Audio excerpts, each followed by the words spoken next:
Supreme court की एक important judgement है जिसका नाम है अमलेश कुमार वर्सी द स्टेट ऑफ बिहार। इस जजमेंट में जो मेन चीज़ है कि वो क्या वॉलंटरली एक नार्को एनालिसिस टेस्ट के थ्रू एक्यूज जा सकता है। इस जजमेंट के फैक्ट्स ये थे कि यूपी में जो था एक की डोरी डेथ हुई थी और उस सिलसिले में उसके जो हस्बैंड है और उसकी जो फैमिली है उनको जेल में रखा गया था।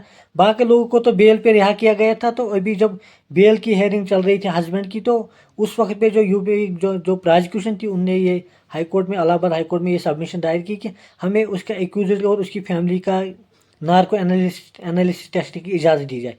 इस पे जो हाई कोर्ट है, इलाहाबाद हाई कोर्ट, उसने इजाज़त भी दी। तो इस बिना पे तो उसको सुप्रीम कोर्ट में चैलेंज किया गया। तो सुप्रीम कोर्ट ने ये कहा कि जो उसने कुछ क्वेश्चंस फ्रेम किए। पहला क्वेश्चन ये था, क्या high court at the stage of bail, जब इन्वेस्टिगेशन या बेल के लिए अप्लाई किया जा सके, क्या हाई कोर्ट उस वक्त पे ये कर सकता है कि वो नार्को एनालिसिस टेस्ट की इजाज़त दे सकता है। इस पर सुप्रीम कोर्ट ने कहा कि ऐसा कोई राइट नहीं है, क्योंकि ये Selvi versus state of Karnataka ने ये मतलब वाज़ह तौर पे कहा कि ऐसा कोई राइट नहीं है, ये सेल्फ इंक्रिमिनेशन में आ जाएगा। वो जो कॉन्स्टिट्यूशनल राइट अंडर आर्टिकल 20 है वो वायलेट हो रहा है। दूसरा क्वेश्चन ये था जो सुप्रीम कोर्ट के पास था, वो था कि क्या एक एक्यूज्ड को ये राइट है कि वो वॉलंटरी नार्को एनालिसिस टेस्ट के थ्रू जा सकता है। मतलब एक एक्यूज्ड जो मुजरिम है वो खुद कहे कि मैं नार्को एनालिसिस टेस्ट के थ्रू जाना चाहता हूँ, मेरे ऊपर ये किया जाए।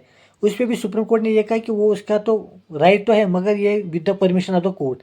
मतलब ये सब्जेक्ट जो कोर्ट को ये देखेगा और किस वक्त पे कर सकता है। उसने ये भी कहा कि जब वो प्रोसिक्यूशन, जब एक्यूज, जब मुजरिम अपने गवाह पेश कर रहा होगा, जब अपने डिफेंस में एविडेंस पेश कर रहा होगा, उसी वक्त पे भी वो मतलब नार्को एनालिसिस टेस्ट के थ्रू जा सकता है। और ये भी कि कोर्ट ये भी देखा क्या ये फ्री कंसर्ट के थ्रू है, क्या वॉलंटरीली है, जो बाकी जो सर्कमस्टेंस है वो फुलफिल हो रहा है, तब जाके कोर्ट उसको परमिशन दे सकती है।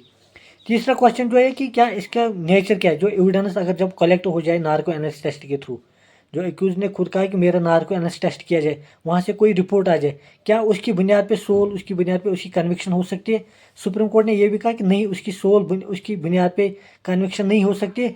यह भी तब हो सकता है जब corroboration under section 27 of the Indian Evidence Act के साथ जो कोरोबरेशन हो जाएगी, तब उसके बलबूते पे कन्विक्शन हो जाए। On the sole ground of जो नार्को एनालिसिस टेस्ट की जो एनालिसिस आई है, जो रिपोर्ट आई है, उस पर उसकी कन्विक्शन नहीं हो सकती। इससे ये बातें वाज़ेह हो गई कि जो इस जजमेंट की सिग्निफिकेंस है कि जो एक एक्यूज है, जो मुजरिम है, उसको भी अपने आप को बचाने के, अगर उसको लगा कि मुझे ज़बरदस्ती झूठ मूठ के केस में फंसाया गया कि वो नार्को एनालिसिस टेस्ट के थ्रू मैं बच सकता हूँ, वो ये राइट अपना यूज इस्तेमाल कर सकता है।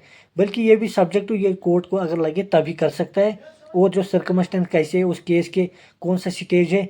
और ये भी कहा कि एट इन्वेस्टिगेशन स्टेज कोर्ट के पास कोई पावर नहीं कि वो फोर्सफुली किसी को कहे कि आप नार्को एनालिसिस टेस्ट के थ्रू जाओ। ये सेक्शन 20 के जो इंडियन कॉन्स्टिट्यूशन उसके खिलाफ है। शुक्रिया, आज के इतना ही।